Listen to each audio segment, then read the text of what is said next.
Welcome to Stories of Safety. In this podcast series, we will talk to the people who have shaped healthcare safety. We will explore the stories, science and policy that have shaped how we think about, manage and measure the safety of healthcare. This series is funded by the National Institute for Healthcare Research and brought to you by the Patient Safety Research Collaboration in Yorkshire and Humber. I'm Jane O'Hara. I've been a patient safety researcher for over 15 years. In this time, I've come to understand how complex healthcare is and how difficult it can be to answer one seemingly simple question. How safe are we and how can we improve? In this series, we will be exploring this deceptively simple question from all angles with people who have helped shape healthcare safety in the UK and across the world.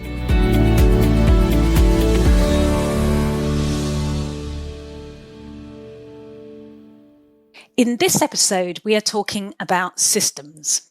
In patient safety, we are increasingly talking about systems, but what are they? What does it mean to take a systems approach? How is this different to what has traditionally been done in healthcare safety and improvement? And importantly, what methods and tools are available to help us take a systems approach to safety? To do this, I'm absolutely delighted to be joined by one of the global experts on how to look at systems, an award-winning human factors academic, Professor Pascale Carayon. We're delighted you can join us. So a little bit about Pascale. So her research belongs to the discipline of human factors engineering, and in particular, something called macroergonomics, which hopefully we'll get into a little bit. Her scholarly contributions are aimed at modelling, assessing and improving work systems to improve system performance, safety and worker well-being. Her research has been funded by the Agency for Healthcare Research and Quality, the National Science Foundation, the National Institutes for Health, the National Institute for Occupational Safety and Health, the US Department of Defense, various foundations and private industry. Pascale was elected to the National Academy of Engineering in 2024 for application of human factors engineering to healthcare systems to improve patient safety. She is a member of the International Academy of Quality and Safety in Healthcare, elected in 2020, a fellow of the Human Factors and Ergonomics Society, a fellow of the International Ergonomics Association. She has received multiple national and international awards, and in 2020 was named a National Associate of the National Academy of Sciences. So I'm delighted that you have found time amongst all of that stuff, Pascale, to speak to us today. Thank you so much for joining us. Thank you for the nice introduction, Jane. Well, as I say, it took me a while to reduce it down to just that. It's an incredibly impressive legacy. Yes, thank you. Okay, so what I've been doing in these podcasts is trying to start with a bit of a sense of place. So I understand you were born in Marseille in France. Could you tell me an interesting fact about Marseille? Ooh. The interesting fact is actually this is a city that I happen to be born in. This is not where I'm from. Part of my family was in Algeria when Algeria was French many, many years ago. And the other part of my family is from Corsica. So we're very much from that part of the world. And I just happened to be born in Marseille. This is where my parents went after leaving Algeria. And this is an interesting city, but I don't think I would want to live there, maybe. I don't know. I like that. Well, I'm very much from the southern part of France, as you can tell from my funny accent. But as you know, I've lived in the US for most of my life. So this is that funny feeling of belonging to multiple cultures, including, of course, the southern part of France, but also the US. I mean, a fascinating kind of back history there, which hopefully we'll talk a little bit about. But I did a little bit of internet searching on its history, and it seems to have been one of the centres of the movement to sort of support workers' rights within France, and a sort of city of rebellion, as it's sort of come to be known, and historically left-leaning outlook. And I was just interested whether that had any sort of influence on your choice of research interests when you first started out. God, that's an interesting question, Jane. I actually left Marseille when I was about 20 to go study engineering in Paris, because that's kind of what you do in France. You go to the big city to continue. Many people do that to continue their studies. But it's an interesting fact that you pull out about Marseille. And it's actually interesting because it's related to the state of Wisconsin, which is in the US, where I lived more than half of my life and where I also studied, and I was a professor at the University of Wisconsin-Madison. Actually, the state of Wisconsin is the state in the US that has been the place for many laws and regulations to protect workers' rights. Years ago, I remember when I was a student, there was a school for workers at the University of Wisconsin. The law regarding workers' compensation was actually came out of the state of Wisconsin. So it's an interesting fact that you dig out from Marseille that's related to the other part of my life in the state of Wisconsin in the US. Maybe you've been drawn to these places as a result of your some sort of subconscious rebellion in you. I love that. Yeah. Love that. So you've mentioned that you went to work in Paris and then you moved to the US in the early 1980s. So what prompted that move for you? Actually, I was in the US much earlier than that. When I finished my engineering degree in France, I ended up at the University of Wisconsin to do a PhD. Frankly, I don't know how it was for you, but I had no idea what it meant to do a PhD. I thought it was interesting, to continue learning. And so that's what I did. I was extremely lucky to end up doing my PhD with Professor Smith, Michael Smith or Mike Smith, who was my PhD advisor and became a colleague and a dear friend. So I ended up being hired by the University of Wisconsin, where I did my PhD. But then in 1995, I guess, I decided it was time to go home. And I'm putting home in quotation mark, and home meant going back to France, which was, again, earlier on I talked about different cultures, which was a cultural shock because I thought I was coming home, which was not really the case given the time that I had spent in the US. In 1999, when we ended up back in the state of Wisconsin at the university. My husband, Peter Hunacker, was also offered a job at the university, so we both decided to go west, to go back to Wisconsin. Amazing. So a lot of sort of transatlantic moves there. Yes. Yeah. So across your sort of the early part of your career, it sounds like you were really focused on sort of industrial engineering and in particular the experiences and impacts of work stress. And I was fascinated to learn this about you because that's exactly how I started out. I did my PhD on using the Karasek's model of work stress. So what were you broadly interested in at the time? Why were you drawn to that area of research? So I've always been interested in organizations, organizational issues. As an engineering student in France, I studied economics, business, management, and that's kind of the track that I was supposedly gonna do until I decided to go to the US and do a PhD. When I did my PhD with Mike Smith, that issue of organizational factors and how they impacted people and their safety and their health and their well-being was something that he had worked on for quite a while. And so as an engineer, it was kind of a weird combination to be anchored within engineering. And I really have my 2 feet in engineering. I mean, I'm an engineer, I'm a designer, but I'm very eclectic in terms of disciplines that I'm interested in. So I took classes in psychology, of course, organizational psychology, but actually I was more attracted by sociology of occupations, of organizations. So very early on, I dabbled into all of that literature, business, management. And so it was kind of a strange thing to be an engineer, to be doing human factors research and be interested in organizational issues and job stress.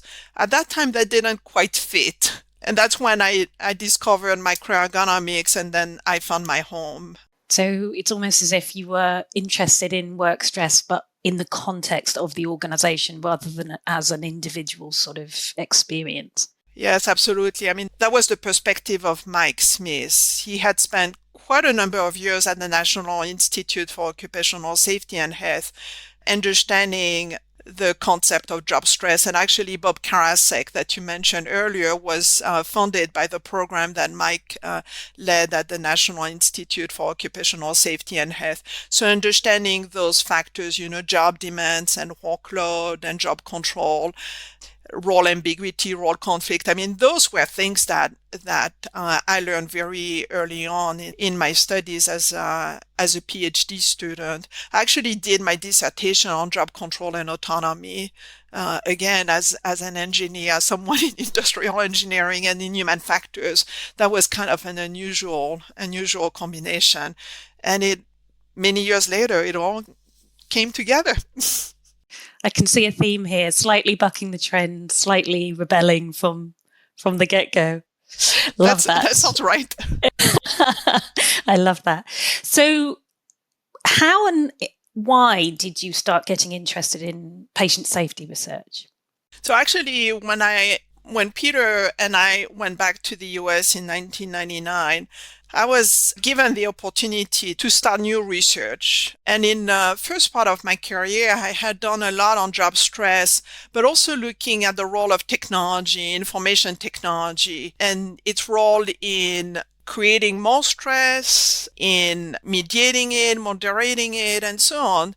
So one day someone knocks on my door. It was one of my colleagues, Patty Brennan, who has also an interesting background as a nurse and industrial engineer, and later on became the director of the National Library of Medicine at the NIH in the US. And so Patty knocks on my door and said, "I think I found an interesting project for you, Pascale. It's about looking at the impact of EMR." This is how we called it at that time, electronic medical record. There is that guy, Paul Smith, a family doctor, who's going to implement that technology in his clinic. He wants to do a study. I said, "Oh, yeah, sure. I know a little bit about IT and IT implementation and impact of IT." So that's actually how we started. That was our first study. At that time, not many people were talking about IT, health IT, EMR, EHR, but Paul Smith, that family physician, was very keen about making it a success, the implementation of that technology in his clinic. So we worked with him. We did a lot of research, collected a lot of data, but also worked with him and his staff to try to help with the implementation and the integration of the technology in their processes. So that was one track. The other track is 1999, 2000 is when the famous reports from the Institute of Medicine came out. So there was a lot more interest in healthcare and patient safety. A lot of meetings were organized. The US Congress started putting money into research on patient safety. So we were keen about being part of that conversation. And then the third piece that I should mention is, we talk about industrial engineering. My department was actually renamed later on Industrial and Systems Engineering. This is a department that was a pioneer in application of industrial engineering in healthcare. Two people, Patty Brennan and Denny Freibach, who are members of the National Academy of Medicine. So this is a very unusual department of industrial engineering. So I was kind of in that environment of people interested in healthcare. And so all of these factors combined then give me an opportunity to look at patient safety and to apply for different grants and get funding for research on patient safety. So it sounds like you were really well placed with your sort of emerging interest in an idea of engineering in a macro way, a system way, and then this sort of emergence of the identification of the problem of patient safety, the need to improve it, the burden of patient safety incidents that was coming out at the time. And those two things sounded like they came together. So I'd like to talk about systems, if we might do for a little bit, because you're one of the most expert people, I think, in patient safety on this. And you've done such a large amount of work on this over the last few decades. And the word seems to be everywhere. We talk about systems in patient safety. It's in patient safety policy and practice. I'd really like to hear from you. And if you could explain to our listeners what a system actually is, like what do we mean by the word system? I think the one thing that I would want people to remember when they hear system is interaction. I think you're absolutely right that there is a lot of use of the term in all kinds of different contexts by all kinds of different people, different disciplines, and so on. My perspective comes from my discipline of human factors and ergonomics, which sometimes I call human factors engineering. I replaced the E of ergonomics by E of engineering. That serves my purpose of being an engineer. And so that perspective means the person is in the system.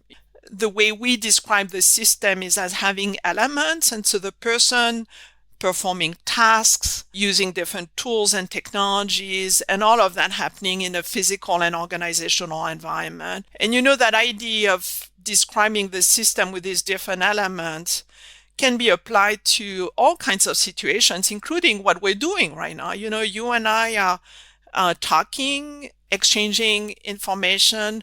We're using different technologies. You are in your physical environment. I am in my physical environment. And then we have an organization around us. So once I've said that the system has elements, the elements are important, but it's how they interact that actually creates opportunities, challenges, barriers, facilitators, and all of these interactions between the different elements of the system also change over time.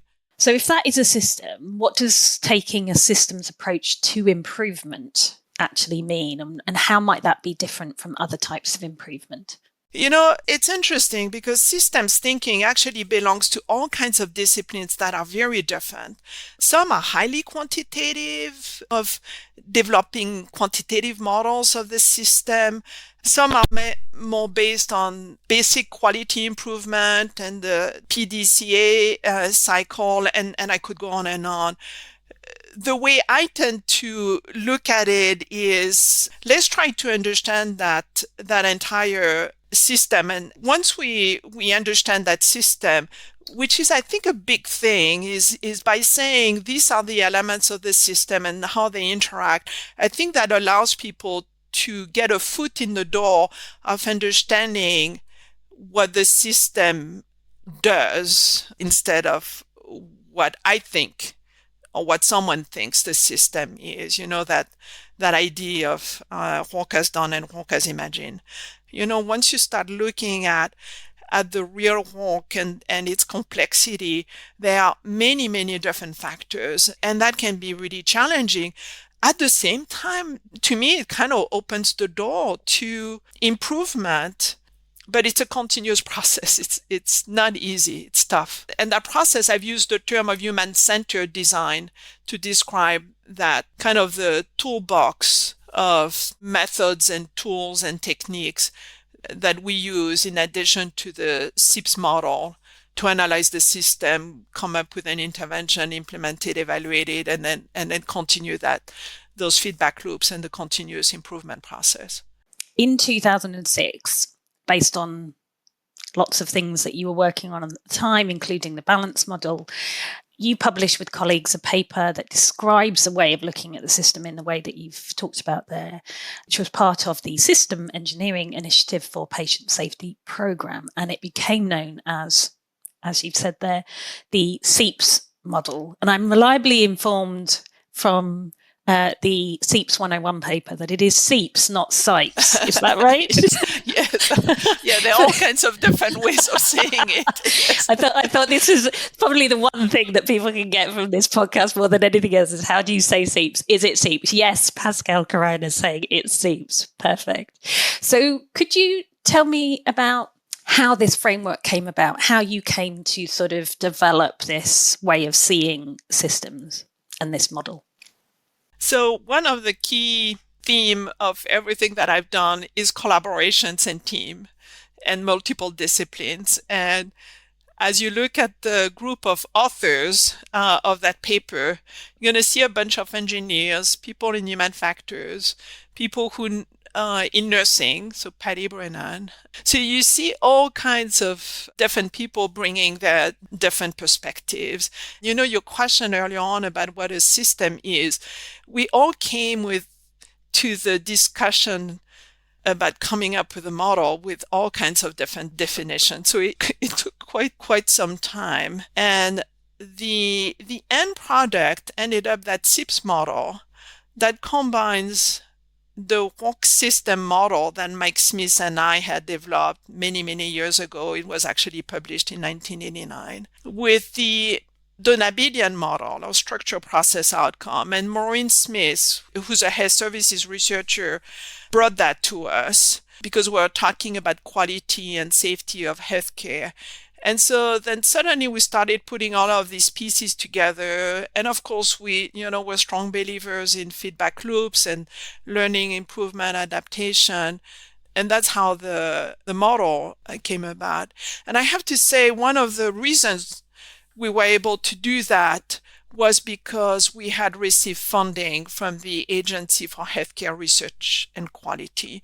You know, I mentioned earlier that in the early 2000s, the agency received quite a lot of funding from the US Congress for research on patient safety. And we got funding from that agency to create a developmental center for research and education in patient safety, SEIPS. And the agency funded about a dozen of these centers. And ours was the only one anchored in engineering agency that had huge vision. And they thought, well, we're going to give a chance to that group over there at Wisconsin, bunch of engineers that want to do patient safety. And so that grant gave us an opportunity to do a lot of different things, including having those conversations about what became the SEIPS model. And so the SEIPS model is really build on that in-depth collaboration between these different perspectives. It's really interesting that you talk about wanting to sort of seek out those multiple perspectives and get that collaboration and seek new understanding from different places. It's absolutely the way that I like to work, and because I'm not entirely sure that one discipline on its own can ever sort of solve a problem or even understand the problem in the first instance. You know, Rebecca Lawton, yes, who you know very well, yes, wrote a paper that I really like, where she actually just say that, you know, I think sometimes there are people who say, you know, I got the answer, you know, you're never gonna hear me, you know, you have to use SEIPS. SEIPS is the answer. No, I mean, SEIPS is a way of thinking about it, but we need a lot more. We need other things. And if you have other tools or other ways of thinking about it, and Rebecca in that paper really made that strong point that the problem is way too complicated to think that there is one approach or one model or one framework that's going to get us to a better world, I guess. I'm so glad you said that. That's absolutely something very close to my heart. I think in some ways that in academic settings, we use different lenses, different theories, frameworks, different paradigms even to examine the problem and come up with different ways of maybe solving or certainly addressing some of the problems. And so we can sort of move between these things in a way that I think sometimes in healthcare practice, people want a definitive answer. And I think sometimes that's the challenge, is that certainly in my experience of working in healthcare, that actually that fluidity can sometimes be a challenge for people. Could you just sort of give us a real summary about the central thesis of the SEIPS model? The person is at the center of the system. The person can be a healthcare professional or worker, a physician, a nurse, a unit clerk, a technician, a pharmacist, patient, care partner. Again, that's a really important thing, isn't it? To think more broadly. We call it patient safety, but in doing so,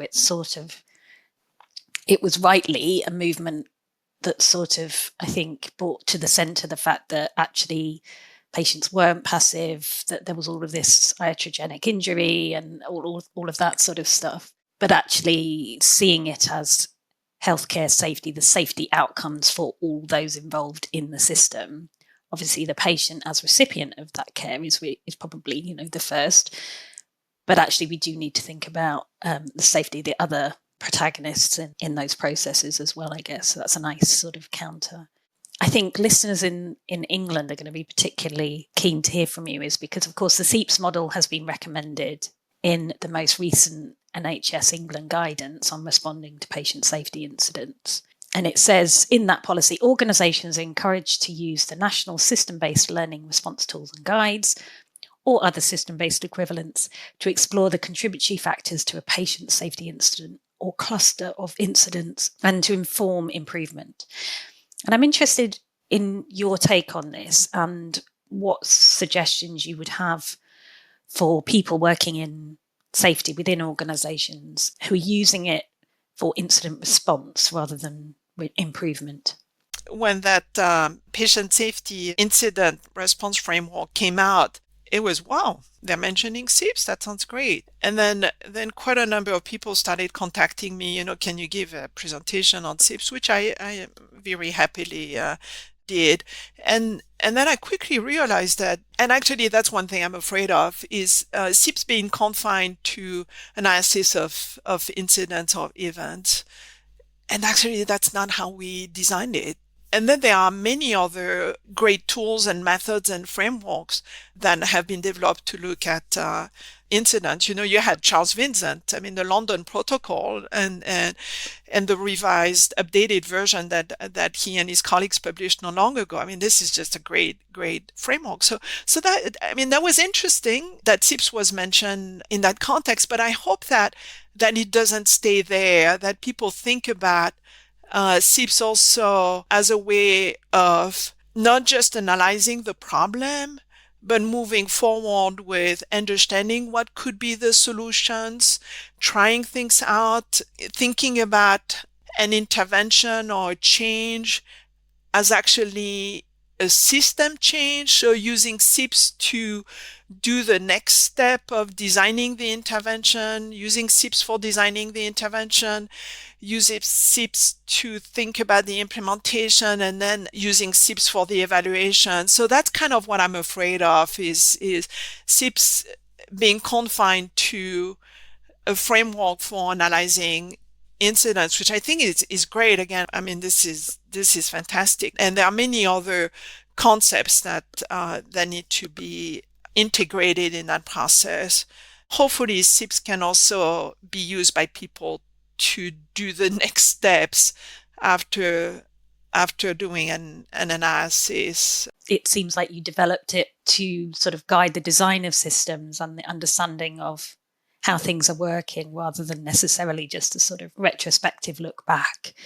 And I think it's important for our listeners to take this point, that actually it can explore the problem, but it can also help identify solutions and also provide a sort of framework for a scaffold, if you like, for evaluating those solutions as well. There are now 3 versions of the SEIPS model: SEIPS 2.0, SEIPS 3.0, and also the SEIPS 101. What are the main differences in those versions? The increasing understanding of patient and the role of patient in the system. In the 2006 paper, we talk about patient. There is a section, but I think we do a much better job in SEIPS 2.0 to clearly identify the different roles that the patient can have in the system, including the patient work system, the collaboration, and then system where the healthcare workers is the primary stakeholder. And then the SEIPS 3.0 with the patient journey,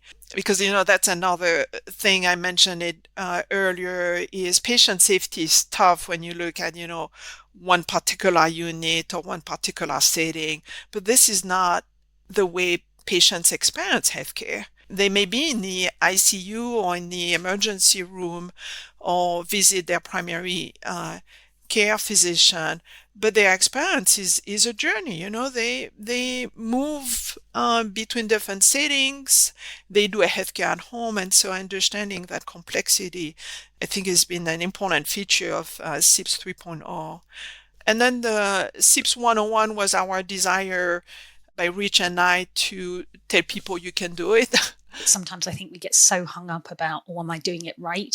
And actually, it's kind of like, if you start to think about the people, you start to think about the work processes, you start to think about the tasks and the technologies and the things that sit around, you're beginning to think about the wider system. You're not just thinking, I will introduce this protocol and this will solve all our problems, and I don't care if it raises new ones. I think thinking in that sort of basic way about the system can lead you to understand that even small changes have these multiple ripple effects that can be really good, and you might anticipate them, but they also might be not so good, or you might not even understand them because people absorb that change and work around and adapt to kind of create a status quo. So I think just engaging in asking these questions is the kind of 101 that you're talking about there, isn't it? Yeah. And that's what I think you used an important term of basic. That's what I mentioned earlier. We could use the work system and its elements to describe what you and I are doing. And so I think helping people understand that, this is pretty basic. Using those elements and then asking questions about each of them. This is the way to get started. When I've spoken to people about systems in healthcare, it quite quickly turns into a sort of panic. And it's words, the terms, but more, I think, as you've said, the overwhelm. It's almost like when you start to scratch the surface and unpick everything and surface all of the things that people are doing to work around problems, or where this has been badly designed, or that, or whatever it is, it can quite quickly feel just like, where do we start? What do we do? Is this a real impediment to thinking in this way and trying to use system-based improvement, do you think? And is there anything that we can do as people supporting practitioners that might support them to do this?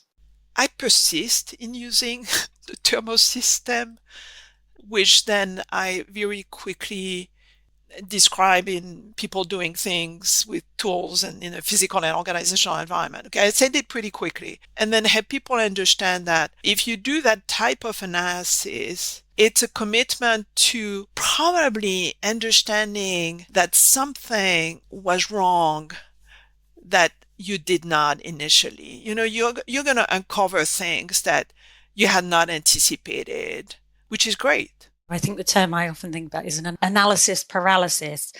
So I'm doing some work at the moment in maternity, and as you know, in the UK, maternity is a big issue and lots of people are feeling very vulnerable, and there's a lot of emotion and sort of trouble in that area. And it's not just that you get overwhelmed, it's also you wonder to what extent the system is ready to uncover all of the risk that people are actually holding all the time, because they're trying to juggle work design problems and lack of staffing and cultural issues and all of that sort of stuff. And I think it's not just the paralysis comes from the analysis, it's actually what happens when you do tell people, and do they want to hear it? And what do they do with it, I think, is a real challenge. Your work on SEIPS 2 and 3 was really, as you said, to bring the patient and family into the centre of your concept of the work organisation and the work system. And the sort of most recent version of SEIPS 3.0 explicitly talks about designing for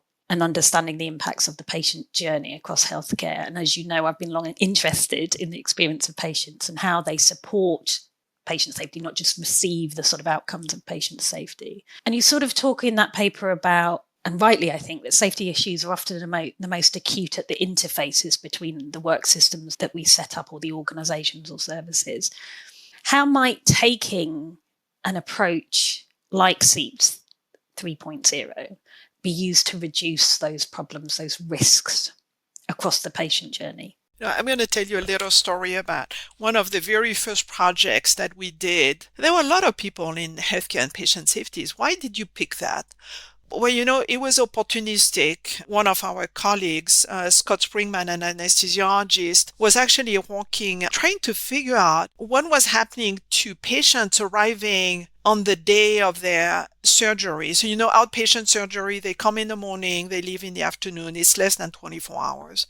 So he was wondering where those patients were coming and arriving at the surgery center, and there was information missing. There was some test they were supposed to do that was not done, and all kinds of other things. And surgeries were canceled, patients unhappy, and so on. So we actually ended up working with Scott Springman and many other people to understand the early phase of the process. What happens before the day of surgery? So we ended up talking to the surgeons and people in the surgeon's offices in primary care.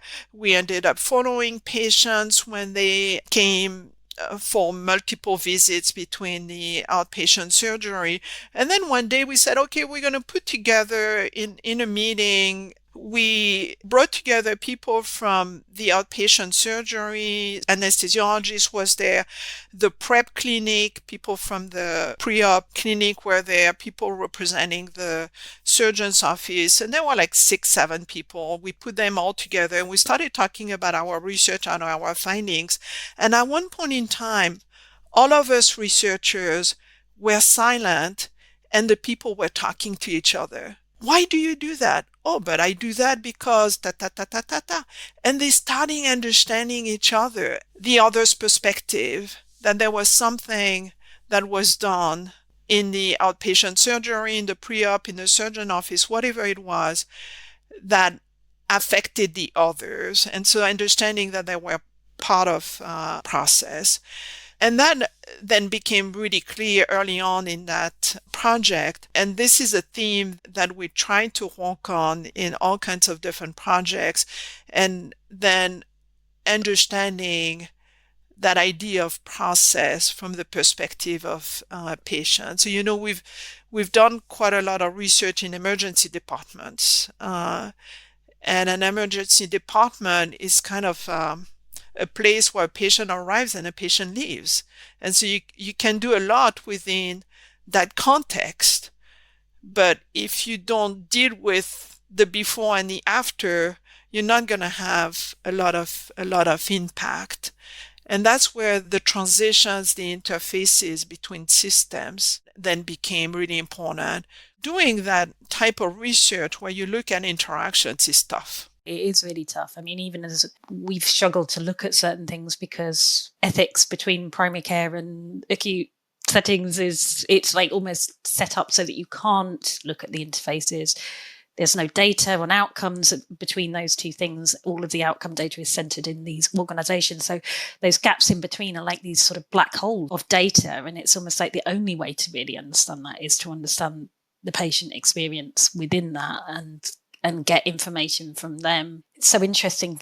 You're saying so many things that resonate with me, Pascale. It's so brilliant because, when I've talked to people about systems, it is you have to look at the entry and exit points. You can't just look at your system. And so much bad improvement work is done because you look just internally within that system and not, okay, how are people and things and processes and referrals coming in and what are you leaving and what are you giving to the next part of that system that causes risks. And transitional care is, I think, such a great example of that because so much of that risk is put onto the patients to carry outside of the process. So really delighted to see your work and in preparation for this, looking at the role of patients as knowledge brokers, because it's almost like they plug the gaps in those structural kind of safety gaps that we create, and therefore so much of that risk is held as they sort of move around the system.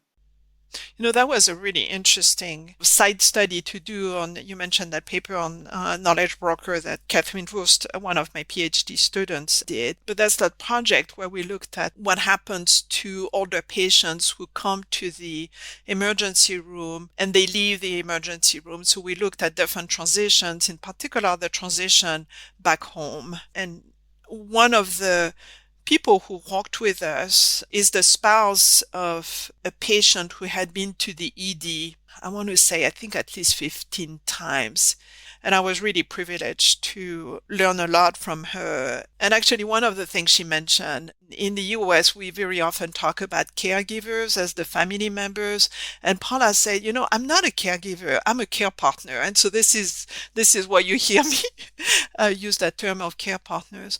But understanding really the role of patients and their care partners. And again, I think figuring out that balancing act where you want to get them involved and meet them where they are in their need and wish of getting involved or getting engaged, but at the same time not putting too much burden on them. And that's kind of the conversation that we had when we wrote that paper on knowledge brokers, is the patients and the care partners have a lot of great information.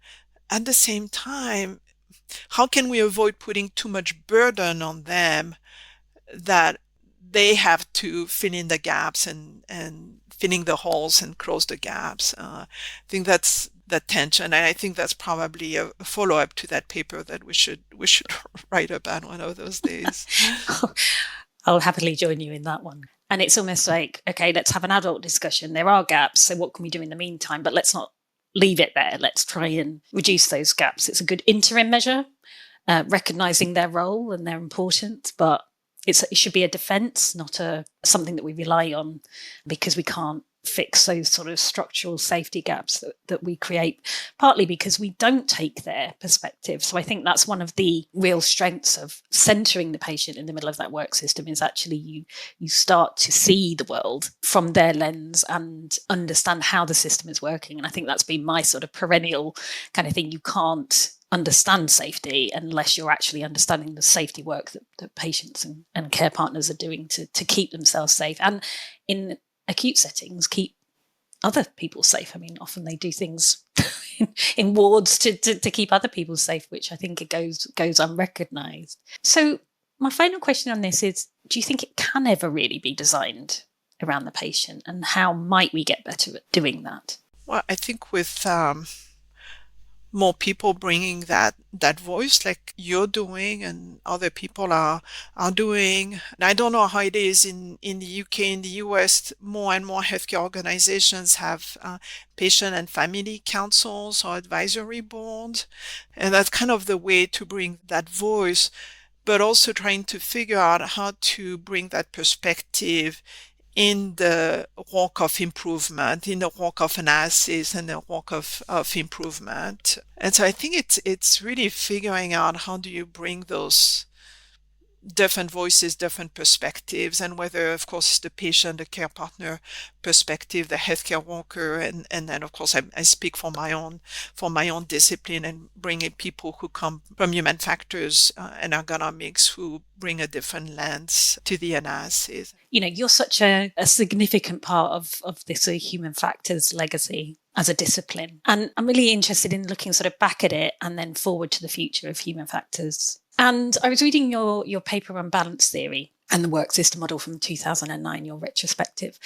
And in that, you mentioned that in the 1980s, the HFE community paid little attention to large system issues, especially in the United States, but that systems have been much more recognized and common in Europe. Do you think that there have been different central traditions in the use of theory in the US and in Europe within healthcare? Yes, I know. That term of microergonomics that we used early on in our conversation is really a US term. Hal Hendrick wrote a very famous paper in the 1980s to help the discipline understand, look at all these changes that are happening in society and demographic changes and so on. And so we need to understand We need to go beyond what he called the micro ergonomics, looking at the specific interaction between a person and a specific task, specific part of a tool, and look at broader organizational and system issues. And at the same time, the term that was used, that had been used in the UK, systems ergonomics. Tom Singleton wrote a famous paper years ago. And so there were these things happening in different countries. I should mention France too. My engineering training is in France. My human factors training is in the US. But I feel very connected to the French ergonomics tradition of understanding the whole work, the job that people do, including not just the micro interactions, but the broader context. And of course, what the French ergonomics discipline brought to us of understanding what they call tâches et activities, so the real work, work as done and work as imagined, which is now the term that has been used. And so there were all these different traditions that, have a lot in common of understanding bigger chunks, not just a task and a person, but multiple people, the team. And I think that has changed a lot since I started. I mentioned earlier when I started, that idea of looking at job stress and work factors and organizational issues was not really mainstream. And now look, this is the conversation we're having, about burnout and well-being of healthcare workers and how that relates to patient safety. So I think this is good news that we're arriving at a stage where those system issues are accepted in at least the discipline of human factors.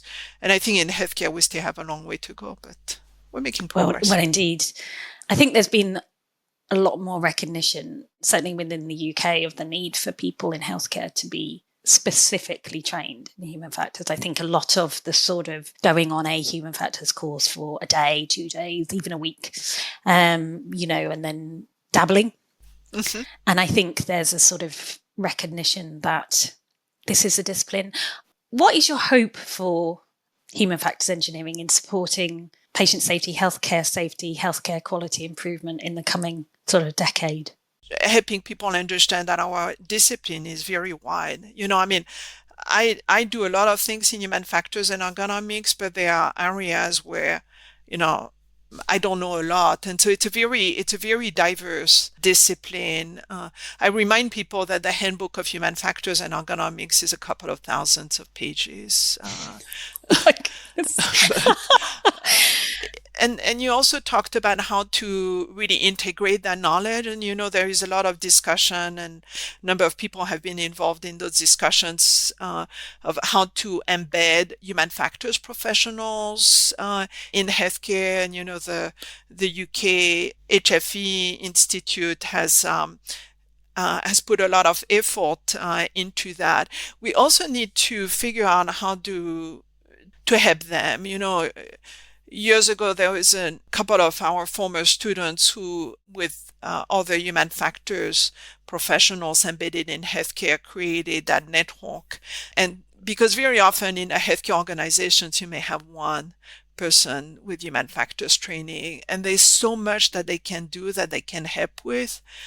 And I'm also a strong believer in them telling us in academia what we should look at. It's not just me, I've done XYZ and I'm going to tell you how to do XYZ, but you in healthcare, whether you're a human factors professional or safety professional, tell us what you think are some of the big challenges that we can do research on that we don't know enough about. That's wonderful. I think, there's been some really key threads through our conversation today around engaging with communities in all forms, working in participatory ways with them, gathering multiple perspectives, both on the problem, but also on the effectiveness of the communication, and curiosity. Yes. That actually the work is never done, because a system is you can only ever describe a system as a snapshot, and it moves and changes, and it's a evolution in and of itself. So constant kind of curiosity and inquiry, I think, has come across hugely The one sort of question I'd like to leave with is, for our listeners, based on your career and experience to date, what is the one thing that you hope that they take from our conversation today? Thinking in system and learning. I mean, I think it's that concept of learning, it's individual learning and organizational learning. And we're never done. I mean, I think we didn't talk much about that concept of continuous design. It's being in that state of mind. And so thank you for the opportunity to share some thoughts today. No, it's been an absolute pleasure. I do actually have one cheeky final question. So as a woman who's lived in both the US and in Europe, what's your favourite side of the Atlantic? It depends. It's complicated. That's the system. That's the systems thinker. No, it depends. Both. But right now, the southern part of France is excellent. Oh, wonderful, wonderful. Well, thank you so much. It's been an absolute delight to speak to you today, Pascale. Thank you, Jane.